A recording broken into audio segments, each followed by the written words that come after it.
Hi, ശരത്താണ്. ഇന്ന് നമ്മളൊരു കമ്പനിയുടെ Q1 റിസൾട്ടാണ് സംസാരിക്കാനായിട്ട് പോകുന്നത്.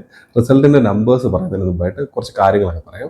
ഒന്നാമത്തെ കാര്യം എന്താണെന്ന് വെച്ചാൽ, ആ ഒരു കമ്പനിയെ ട്രാക്ക് ചെയ്യുന്നുണ്ട്, അല്ലെങ്കിൽ കമ്പനികളെ ഇങ്ങനെ ട്രാക്ക് ചെയ്യുക. ഈ ബിസിനസ് നമ്മൾ വെറുതെ ഇൻവെസ്റ്റ് ചെയ്യുന്നു, കമ്പനികളെ ട്രാക്ക് ചെയ്യുന്നു, നമ്മളുടെ ഡിഫറൻസ് കാര്യങ്ങളൊക്കെ നമുക്ക് ക്ലിയർ ആയിട്ട് മനസ്സിലാവും ഈ ഒരു റിസൾട്ടും അല്ലെങ്കിൽ ഈ ഒരു മാനേജ്മെന്റ് കമന്ററി കാര്യങ്ങളൊക്കെ കേൾക്കുന്ന സമയത്ത്. അതുപോലെ തന്നെ നമുക്ക് എന്തൊക്കെ അഡ്വാൻറ്റേജ് ഉണ്ടാവും എന്നുള്ള കാര്യം, അതായത് നോർമലി നമ്മൾ ഇതൊന്നും മനസ്സിലാക്കാതെ ബിസിനസ് എന്താണെന്നോ അല്ലെങ്കിൽ അതിനെ കൃത്യമായിട്ട് ഓരോ ക്വാർട്ടറുകളിലും റിസൾട്ടും മാനേജ്മെന്റ് കമന്ററി ഒന്ന് ട്രാക്ക് ചെയ്ത് ഇൻവെസ്റ്റ് ചെയ്യുന്ന സമയത്ത് നമ്മൾ എന്തൊക്കെ കാര്യങ്ങളാണ് നമ്മൾ അറിയാതെ പോകുന്നത് എന്നുള്ള കാര്യമൊക്കെ നമുക്ക് ക്ലിയർ ആയിട്ട് മനസ്സിലാവുന്ന ഒരു കാര്യമാണ് ഈ ഒരു നമ്പേഴ്സ് എല്ലാം കേൾക്കുന്ന സമയത്ത്. നമുക്ക് നോക്കിയാൽ ഇവിടെ നമ്മൾ ഈ ഒരു കമ്പനിയെ പറ്റി പറയുമ്പോൾ, ഇവർ കഴിഞ്ഞ ഒരു ഫൈനാൻഷ്യൽ ഇയറിൽ മാനേജ്മെന്റ് ഗൈഡ് ചെയ്തിരുന്നത് ഏകദേശം 330 കോടിക്ക് മുകളിൽ ഒരു റവന്യൂ ചെയ്യുന്നതാണ്. കഴിഞ്ഞ ഫൈനാൻഷ്യൽ ഇയറിൽ ആ ഒരു ഫൈനാൻഷ്യൽ ഇയറിൽ 100 കോടിക്ക് മുകളിൽ ഒരു പ്രോഫിറ്റും ചെയ്യുമെന്ന് പറഞ്ഞു. അവരുടെ റിസൾട്ടിന്റെ നമ്പേഴ്സ് നോക്കിക്കഴിഞ്ഞാൽ കഴിഞ്ഞ ഫൈനാൻഷ്യൽ ഇയറിൽ അവർ 358 കോടിയാണ് അവർ റവന്യൂ ചെയ്തിരുന്നത്. അവർ ഗൈഡൻസ് പറഞ്ഞതിന് മുകളിൽ അവർ പെർഫോം ചെയ്തു. അതുപോലെ തന്നെ പ്രോഫിറ്റ് നോക്കിയാൽ 100 കോടി പറഞ്ഞിട്ട് 108 കോടിയാണ് അവർ കഴിഞ്ഞ ഫൈനാൻഷ്യൽ ഇയറിൽ അച്ചീവ് ചെയ്തത്. അത് രണ്ടും അവർ പറഞ്ഞതിന് മുകളിൽ തന്നെ പെർഫോം ചെയ്തിട്ടുണ്ടായിരുന്നു. അതിനുശേഷം അവർ ആ ഒരു സമയത്ത്, അതായത് കഴിഞ്ഞ റിസൾട്ട് വന്ന സമയത്ത്, അതായത് ഏപ്രിൽ മെയ് ആ ഒരു സമയത്തെ കാര്യമാണ് പറയുന്നത്. ആ സമയത്ത് മാനേജ്മെന്റ് ഈ ഒരു ഫൈനാൻഷ്യൽ ഇയറിലെ ഗൈഡൻസ് കാര്യങ്ങൾ തന്നിട്ടുണ്ടായിരുന്നു. അപ്പോൾ 358 കോടി എന്ന് പറയുന്നത് അവരുടെ ഓപ്പറേഷൻസിൽ നിന്ന് വരുന്ന റവന്യൂ ആണ്. അപ്പോൾ ടോട്ടൽ റവന്യൂ ഏകദേശം 391 കോടി ഉണ്ടായിരുന്നു. സോ മാനേജ്മെന്റ് ഈ ഓപ്പറേഷണൽ റവന്യൂവിനെ പറ്റിയാണ് സംസാരിച്ചുകൊണ്ടിരിക്കുന്നത്. അപ്പോൾ അവർ പറഞ്ഞത് 358 കോടി എന്നുള്ള റവന്യൂന്ന് അവർ ഈ ഒരു ഫൈനാൻഷ്യൽ ഇയറിൽ അവരുടെ റവന്യൂ 600 കോടി എത്തിക്കും എന്നുള്ള കാര്യം പറഞ്ഞു. അത് നോക്കിയാൽ ഏകദേശം ഒരു 67-70% ഗ്രോത്ത് ആണ് റവന്യൂവിൽ മാനേജ്മെന്റ് ഗൈഡ് ചെയ്തിരുന്നത്. അതുപോലെ അവരുടെ പ്രോഫിറ്റിന്റെ മാർജിൻ നോക്കിയാൽ 30% മുകളിൽ അവർക്ക് പ്രോഫിറ്റ് മാർജിൻ ഉണ്ടാവും എന്നുള്ള കാര്യം പറഞ്ഞിട്ടുണ്ടായിരുന്നു. സോ അത് നോക്കുന്ന സമയത്ത് ഏകദേശം ഒരു 180 കോടിയോളം അവർ ഈ ഒരു ഫൈനാൻഷ്യൽ ഇയറിൽ അവർ പ്രോഫിറ്റ് ചെയ്യാനുള്ള സാധ്യതയുണ്ട്. ഇത് രണ്ടും മാനേജ്മെന്റ് കമ്പനി എന്നുള്ള കാര്യമാണ് നമ്മൾ പറഞ്ഞുകൊണ്ടിരിക്കുന്നത്. അപ്പോൾ 180 കോടിക്ക് മുകളിൽ അവർ പ്രോഫിറ്റും അതേപോലെ തന്നെ റവന്യൂ 600 കോടിക്ക് മുകളിൽ ചെയ്യും. അതായത് 70% മുകളിൽ അറൗണ്ട് 70% അവർ റവന്യൂ ആയിട്ട് ഗൈഡ് ചെയ്തിരുന്നത്. അതിനുശേഷം ഏകദേശം 1-1.5 മാസം കഴിയുന്ന സമയത്ത്, അതായത് കഴിഞ്ഞ ജൂണിൽ മാനേജ്മെന്റ്, അതായത് ഈ ഒരു ക്വാർട്ടറിന്റെ റിസൾട്ട് വരുന്നതിന് മുമ്പായിട്ട്, ജൂൺ ക്വാർട്ടർ എൻഡ് ചെയ്യുന്നതിന് മുമ്പായിട്ട് മാനേജ്മെന്റ് വന്നിട്ട് ഒരു അപ്ഡേറ്റിൽ പറയുകയാണ് അവരുടെ റവന്യൂ അവർ 600 കോടി റവന്യൂ ചെയ്യുമെന്ന് പറയുന്നത് ഈ ഒരു ഫൈനാൻഷ്യൽ ഇയറിൽ അവർ 660 കോടി വരെ. കാരണം ഓൾറെഡി Q1 അവരുടെ ബിസിനസ് കാര്യങ്ങളിലൊക്കെ നല്ല ഗ്രോത്ത് കാണിക്കുന്നുണ്ട്, അതുപോലെ ഡിമാൻഡ് ഒക്കെ നല്ല രീതിയിലുണ്ട്. അതുകൊണ്ട് തന്നെ 600 കോടി എന്നുള്ള റവന്യൂ ഗ്രോത്തിന് അവർ ഏകദേശം 660 കോടി ഈ ഒരു ഫൈനാൻഷ്യൽ ഇയറിൽ അവർ റവന്യൂ ചെയ്യുന്നതാണ് ആ ഒരു സമയത്ത് വന്നിട്ട് പറയുന്നത്. അതായത് അവരുടെ ഓൾറെഡി FY27 ഗൈഡൻസ് വന്നിട്ട് 1 മാസം കഴിയുന്ന സമയത്താണ് മാനേജ്മെന്റ് ഈ രീതിയിൽ ഗൈഡൻസ് കൂട്ടുന്നത്.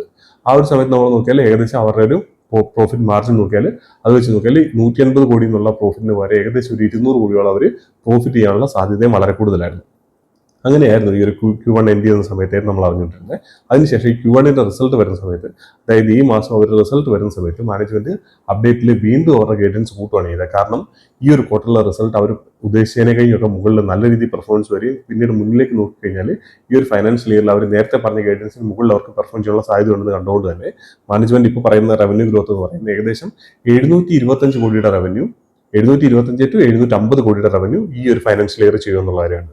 അപ്പോൾ നോക്കുമ്പോൾ ആദ്യം അവർ ഏകദേശം ഒരു 65 to 70% ഗ്രോത്ത് പറഞ്ഞ്, പിന്നീട് അത് ഏകദേശം 85% ഗ്രോത്ത് പറഞ്ഞ്, ഇപ്പൊ നോക്കിയാൽ ഏകദേശം 100 തൊട്ട് 110% റവന്യൂ ഗ്രോത്ത് വരും എന്നുള്ള കാര്യമാണ് മാനേജ്മെന്റ് പറയുന്നത്. അതേപോലെ പ്രോഫിറ്റിന്റെ കാര്യം നോക്കിയാൽ ഏകദേശം 210 തൊട്ട് 225 കോടി വരെ അവർ ഈ ഒരു ഫൈനാൻഷ്യൽ ഇയറിൽ പ്രോഫിറ്റ് ജനറേറ്റ് ചെയ്യും എന്നുള്ള കാര്യം പറയുന്നത്. അപ്പോൾ 180 കോടിയാണ് നമ്മൾ ആദ്യം ഇൻവെസ്റ്റ് ചെയ്യുന്ന സമയത്ത് എക്സ്പെക്ട് ചെയ്യുന്ന ഒരു 65 to 70% മുകളിൽ ഗ്രോത്ത് വരുമെന്നും അതേപോലെ 180 കോടിയോളം പ്രോഫിറ്റ് ജനറേറ്റ് ചെയ്യുന്നതാണ്. ആ ഒരു രീതിയിലാണ് എല്ലാവരും ഇൻവെസ്റ്റ് ചെയ്യുന്നത്. 2 മാസം മുമ്പ് നോക്കിയാൽ പോലും ആൾക്കാരുടെ എക്സ്പെക്ടേഷൻ ആ ഒരു രീതിയിലാണ്. അതിനുശേഷം മാനേജ്മെന്റ് വന്നിട്ട് ഇപ്പോൾ കൂട്ടിയിട്ട് ഏകദേശം 750 കോടിയോളം അവർ റവന്യൂ ചെയ്യാൻ സാധ്യതയുണ്ടെന്നും അതേപോലെ തന്നെ 225 കോടി വരെ അവർക്ക് പ്രോഫിറ്റ് ചെയ്യാൻ പറ്റും എന്നുള്ള രീതിയിലാണ് പറയുന്നത്. അത് നോക്കിയാൽ അവർ FY27 28 ഗൈഡൻസ് എന്ന് പറയുന്ന പോലും ഏകദേശം 875 കോടിയുടെ റവന്യൂ ചെയ്യുന്നുള്ള കാര്യമാണ്.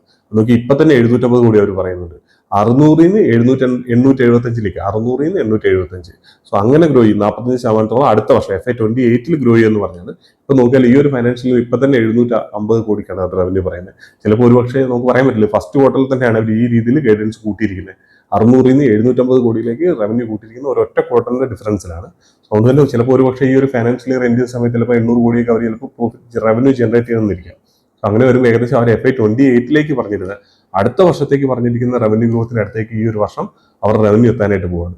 സോ ഈ രീതിയിലാണ് ആ കമ്പനിയിൽ പെർഫോമൻസ് കാര്യങ്ങളൊക്കെ വന്നുകൊണ്ടിരിക്കുന്നത്. സോ ഇത് മനസ്സിലാക്കാത്ത പല ആൾക്കാരും വന്നിട്ട് ഈ സ്റ്റോക്ക് ഭയങ്കര എക്സ്പെൻസീവ് ആണ്, അല്ലെങ്കിൽ സ്റ്റോക്കിന്റെ പ്രൈസ് ഇങ്ങനെ കയറിപ്പോയിക്കൊണ്ടിരിക്കുകയാണ്, ഇത് പി റേഷ്യോ ഒക്കെ നോക്കിയാൽ ഒരുപാട് കൂടുതലാണെന്നൊക്കെ വന്ന് പറഞ്ഞേക്കാം. പക്ഷെ അവിടുത്തെ ബിസിനസിന്റെ പൊട്ടൻഷ്യലും മാനേജ്മെന്റിന്റെ എക്സിക്യൂഷനും ഫ്യൂച്ചറിലേക്ക് നോക്കുന്ന സമയത്ത് ആ ഒരു ബിസിനസ് ചെയ്യുന്നത്, അതായത് അടുത്ത 2 വർഷത്തെ ഗ്രോത്ത് ആണ് ഈ ഒരു വർഷത്തിൽ വരാനായിട്ട് പോകുന്നത്.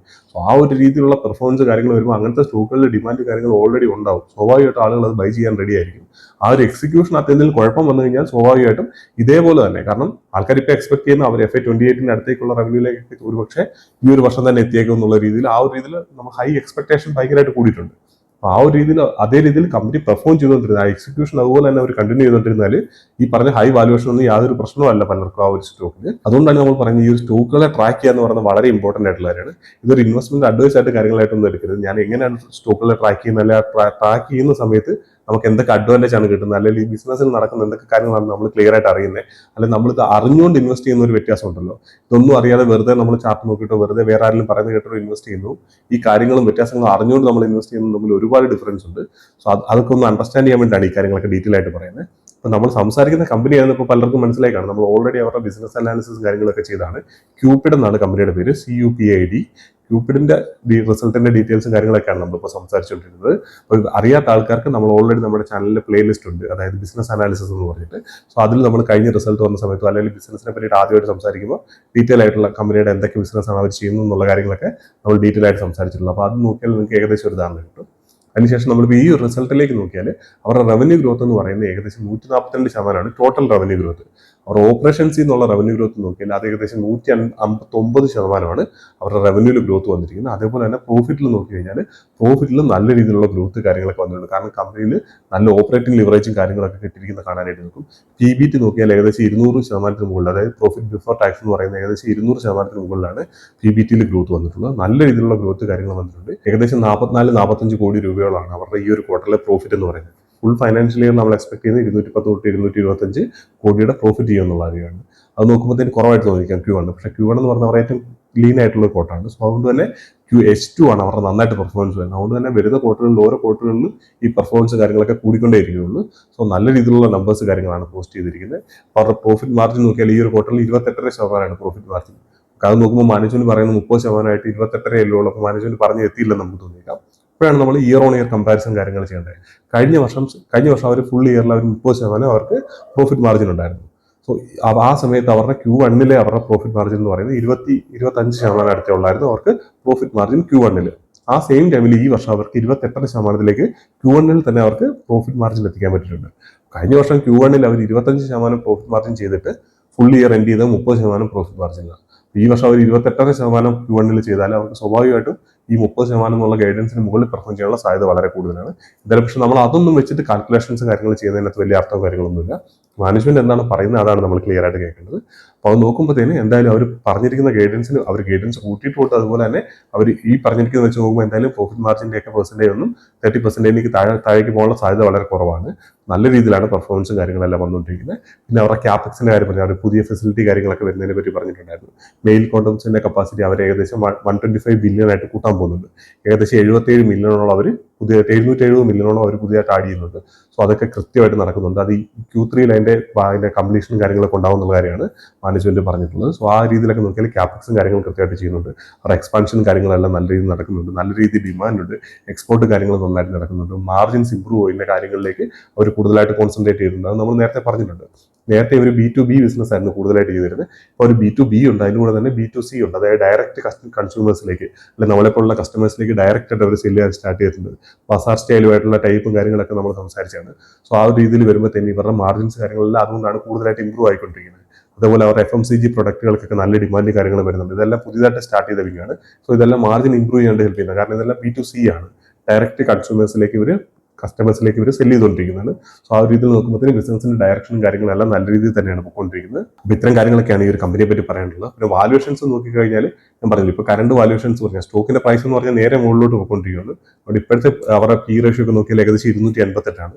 നമ്മൾ ഈ ഒരു ഫൈനാൻഷ്യൽ ഇയറിൽ അവർ ഈ പറഞ്ഞ പോലെ ഏകദേശം 225 കോടി വരെയൊക്കെ പ്രോഫിറ്റ് ചെയ്താൽ ഏകദേശം 170-175 ഇപ്പോഴത്തെ രീതിയിൽ അവരുടെ ഫോർവേഡ് P കാര്യങ്ങളൊക്കെ വരുന്നത്. പക്ഷേ മാർക്കറ്റിനെ സംബന്ധിച്ചിടത്തോളം അവർ ഈ ഒരു രീതിയിൽ പെർഫോം ചെയ്ത് കഴിഞ്ഞാൽ മാർക്കറ്റ് ഹൈ വാല്യൂഷൻ കൊടുക്കാൻ റെഡിയാണ്. കാരണം അവർ പറയുന്നതിന് മുകളിൽ പെർഫോം ചെയ്തുകൊണ്ടിരിക്കുകയാണ്. സോ അതുകൊണ്ട് തന്നെയാണ് ഈ രീതിയിലുള്ള ഡിമാൻഡ് കാര്യങ്ങൾ വരുന്നത്. അപ്പോൾ ഞാൻ നേരത്തെ പറഞ്ഞ പോലെ ഇതൊരു ബൈ ഓർ സെൽ റെക്കമെൻഡേഷൻ ആയിട്ട് കാര്യങ്ങളായിട്ട് എടുക്കുന്നത്. നിങ്ങൾ സ്റ്റഡി പർപ്പസിന് വേണ്ടി എടുക്കുക, കമ്പനികളെ നന്നായിട്ട് പഠിക്കാനായിട്ട് വേണ്ടിയിട്ട്, അല്ലെങ്കിൽ ഒരു ബിസിനസ് നന്നായിട്ട് പഠിക്കാൻ വേണ്ടി ഈ ഒരു വീഡിയോ യൂസ് ചെയ്യുക.